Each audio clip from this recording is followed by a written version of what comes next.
What is Hylemorphism? Let's consider.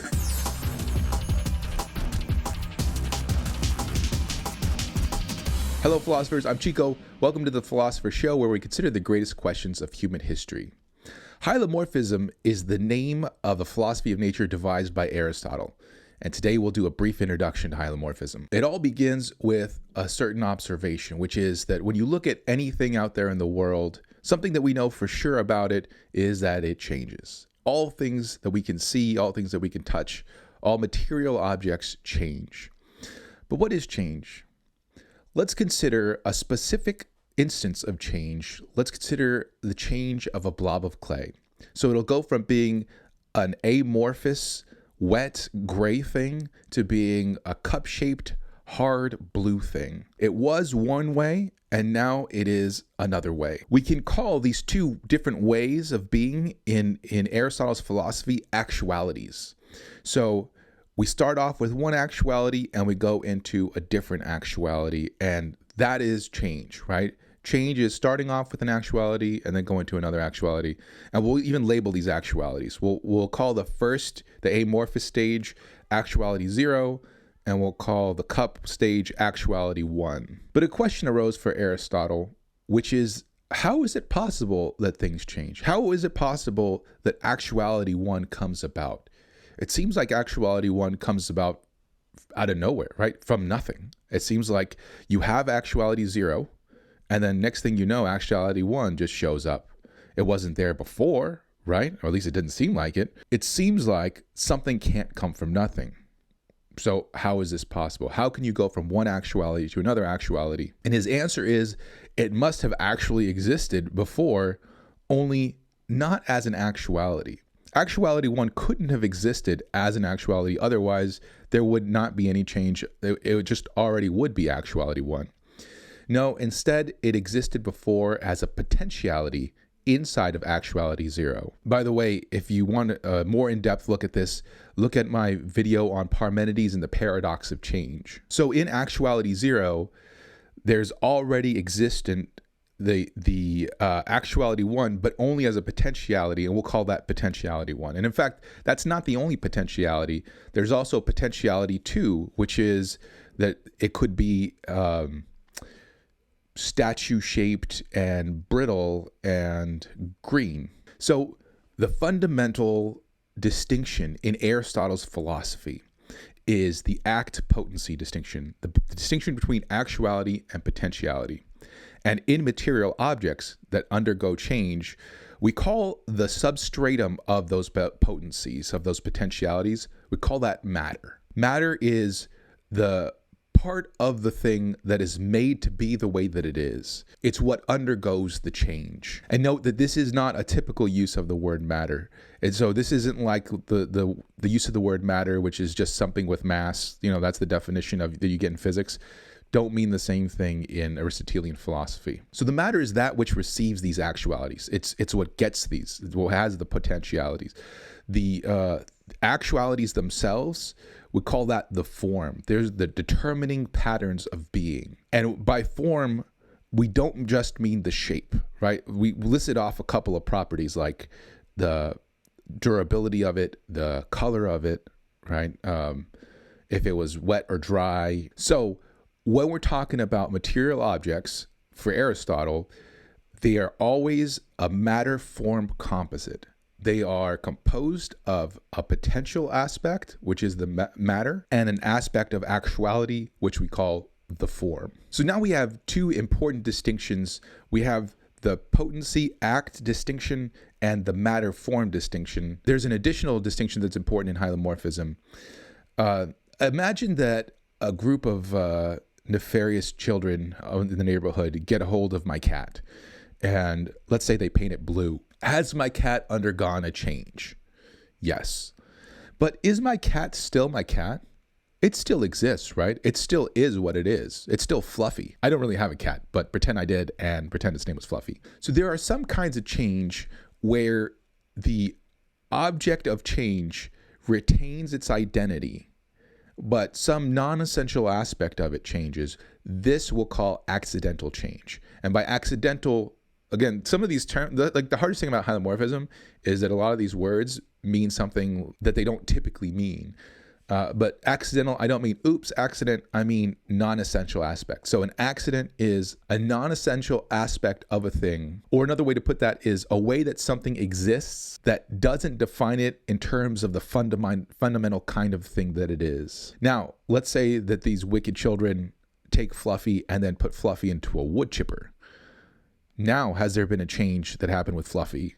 Yes. Is Fluffy still existent?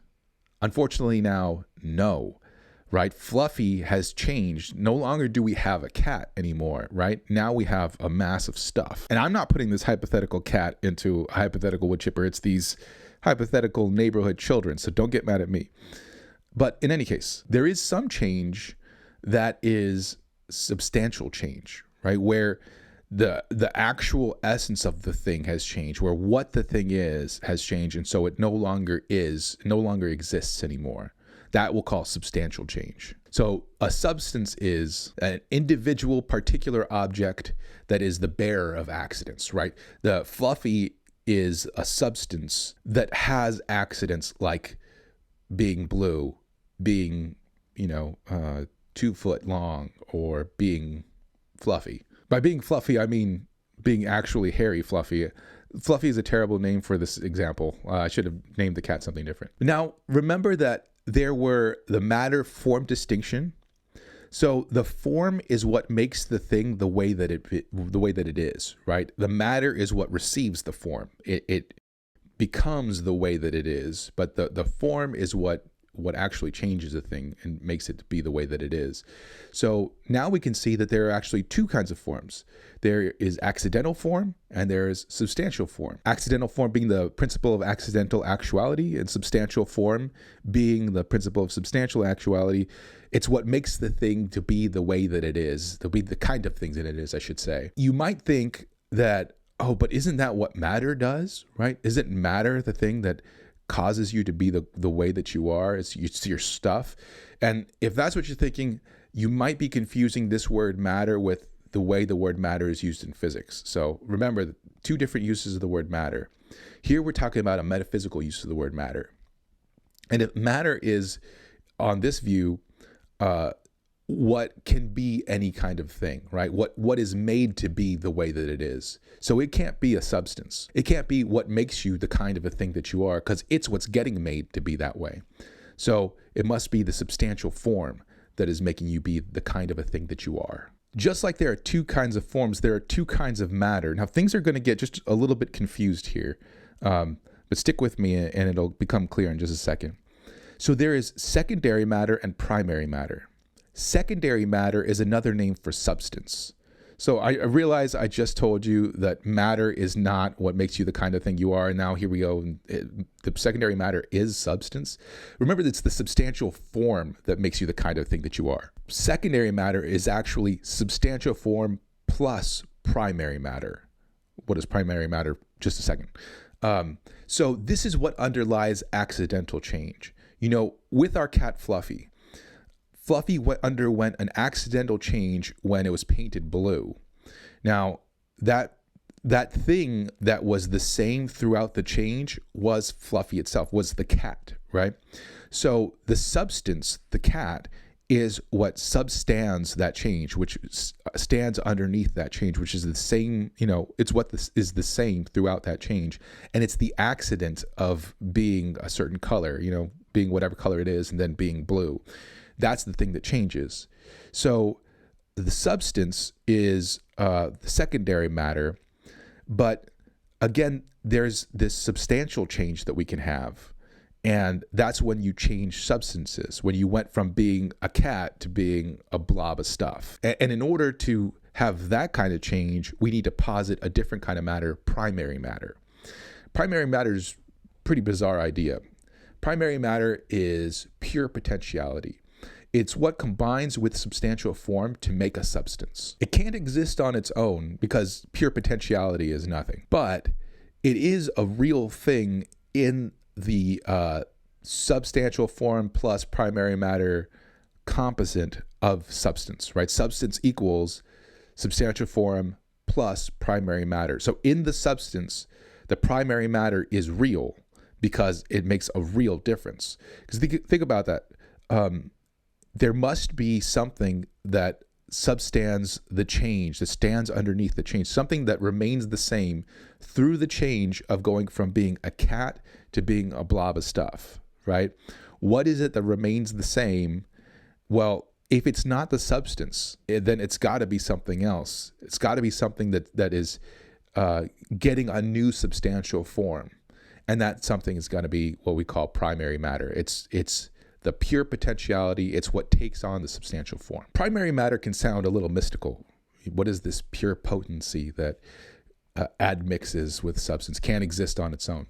But there's good reason to think it exists. So, for example, quarks can turn from one kind of quark to another kind of quark. So let's say you have, and remember, quarks are, if you don't know, are fundamental particles in physics, and they're physically simple things. They don't have any physical parts. So imagine you have quark 1 turning into quark 2. And imagine there was no kind of parts whatsoever to these two things. Well, really, you don't have change then. What you don't have like quark 1 changing into quark 2. What you have is quark 1 ceasing to exist and quark 2 showing up a moment later, right? But they're not the same thing. But that's not what you have, right? What we have is a quark changing the kind of quark that it is. How's that possible? There must be something that stands underneath that change that, retains the identity. So it goes from being one thing to being another kind of thing, right? It takes the substantial form of being quark 1 and now all of a sudden has a substantial form of being quark number 2, but it's the same stuff underneath it. That is what we would call primary matter. So there's even though the quarks don't have physical parts, they have metaphysical parts. Those are the major distinctions when we come to Hylemorphism to know. There's the act potency distinction, which in material objects plays out in the form matter distinction. And there's the substance accidents distinction, which leads into this four-way kind of breakup of substantial form, accidental form, primary matter, secondary matter.